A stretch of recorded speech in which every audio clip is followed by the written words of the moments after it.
ശരി, അപ്പൊ പറയൂ, ഈ നാടൻ പാട്ട് എന്നുള്ള ഒരു കലാരൂപം തെരഞ്ഞെടുക്കാനും അല്ലെങ്കിൽ നാടൻ പാട്ടിനെ ഏതൊക്കെ രീതിയിൽ ഇനി നമുക്ക് മുന്നോട്ട് കൊണ്ടുപോകാന്നൊക്കെ ചിന്തിച്ചു തുടങ്ങിയോ? അതെ, ഒരുപാട് വെറൈറ്റി ചെയ്യണമല്ലോ നാടൻ പാട്ട്.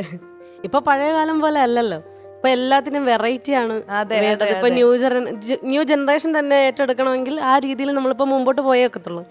പിന്നെ ഞാൻ നാടൻപാട്ട് രംഗത്തേക്ക് വരാൻ കാരണം എന്ന് പറഞ്ഞു കഴിഞ്ഞാൽ എൻ്റെ ടീച്ചേഴ്സാണ്. ഇതുപോലെ മത്സരങ്ങൾക്ക് ജില്ലാതലം അങ്ങനെ മത്സരങ്ങൾക്ക് നാടൻപാട്ട് പോയാൽ നന്നായിരിക്കും, അപ്പം നീ പാടിയ നന്നായിരിക്കും, നമുക്ക് പോയി നോക്കാം. അപ്പം മ്യൂസിക് ടീച്ചേഴ്സ് ഉണ്ട്, അങ്ങനെ പഠിപ്പിക്കും ഒരു പാട്ടെടുത്ത്. അങ്ങനെ പോയി അതങ്ങ് പിന്നെ പാടാൻ തുടങ്ങി, കേൾക്കാൻ തുടങ്ങി പാട്ടുകൾ. അപ്പോൾ നമുക്ക് കൂടുതലും മണിച്ചേട്ടൻ്റെ പാട്ടുകളായിരിക്കും നമ്മൾ കൂടുതലും ഇങ്ങനെ. മണിച്ചേട്ടനാണ് നമുക്ക് നാടൻ പാട്ട് എന്ന് പറയുമ്പോൾ നമ്മുടെ മനസ്സിലേക്ക് ആദ്യം വരുന്ന മണിച്ചേട്ടൻ. അപ്പോൾ ഒക്കെ ഞങ്ങൾക്ക് അറിയത്തില്ലായിരുന്നു.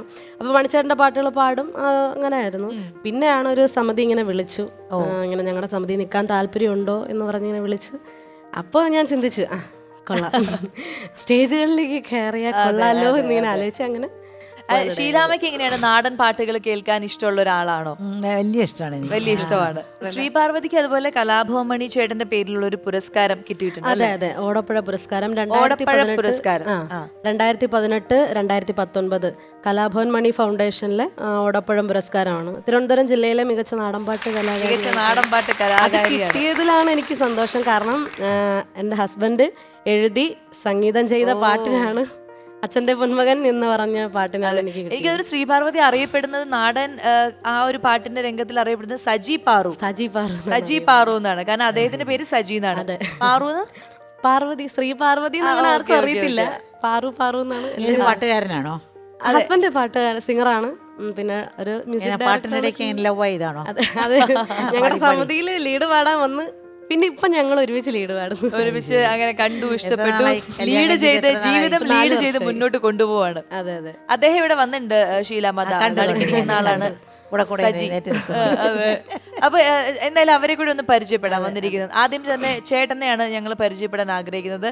പറയൂ, എന്തൊക്കെയുണ്ട് വിശേഷങ്ങൾ? സുഖമായിട്ട് പോകണം. ചേട്ടൻ ഏതൊരു വയസ്സിൽ മുതലാണ് പാട്ട് പാടാൻ തുടങ്ങിയത്? നാടൻ പാട്ട് പാടാൻ തുടങ്ങിയത് എൻ്റെ ഒരു 23 വയസ്സ് മുതലാണ്. 23 വയസ്സ്. അതിനു മുൻപ് വേറെ ശാസ്ത്രീയമായിട്ട് പഠിച്ചിട്ടുണ്ടോ? ശാസ്ത്രീയമായിട്ട് പഠിച്ചിട്ടില്ല. കാരണം എൻ്റെ അപ്പൻ ഒരു പാട്ടുകാരനായിരുന്നു. അപ്പൊ അതിൽ നിന്ന് പാരമ്പര്യമായി കിട്ടിയതാണ് നാടൻ പാട്ട്. ഇപ്പൊ നിങ്ങൾ അടുത്തിടെ നിങ്ങൾ രണ്ടുപേരും ചേർന്ന് പാടിയ ഒരു നാടൻ പാട്ട് വൈറലായി അല്ലേ? ഇപ്പം ഒരു പാടിയ കേരളത്തിൽ ഇന്നവരെ ആരും ചെയ്യാത്തൊരു പാട്ട് തന്നെ ഞങ്ങള് പാടി. ഇന്നിപ്പോ അത് കേരളത്തില് വൈറലാണ്. തമിഴ് നമുക്ക് ഇന്ന് വേണ്ടി ആ ഒരു പാട്ട് ഉണ്ടെന്ന് തോന്നുന്നു അല്ലേ? അതെ, ഒരു പെർഫോമൻസ് നമുക്ക് ഉണ്ട്. എന്തായാലും സന്തോഷം. നാടകമുണ്ട് ഇപ്പോൾ പുതിയതായിട്ട് ഇറങ്ങാൻ പോകുന്ന വിൽസൺ ഓഡിയോസിന്റെ പുതിയ സിനിമയാണ്. അപ്പൊ തമിഴിൽ നിന്ന് അത് മലയാളത്തിലോട്ട് റീമേക്ക് ചെയ്യുന്ന പടമാണ് കാടകം എന്ന് പറയുന്ന സിനിമ. അതിന്റെ ടൈറ്റിൽ സോങ് ഞാനാണ് പാടുന്നത്. നാടൻ പാട്ടിന്റെ താരദമ്പതികൾ എന്നാണ് ഇവർ അറിയപ്പെടുന്നത്. അപ്പൊ ഇനിയും അങ്ങനെ തന്നെ ഗംഭീരമായിട്ട് പോട്ടെ. ശ്രീപാർവതി പാട്ട് പഠിച്ചിട്ടില്ല? ഇല്ല, പഠിച്ചിട്ടില്ല.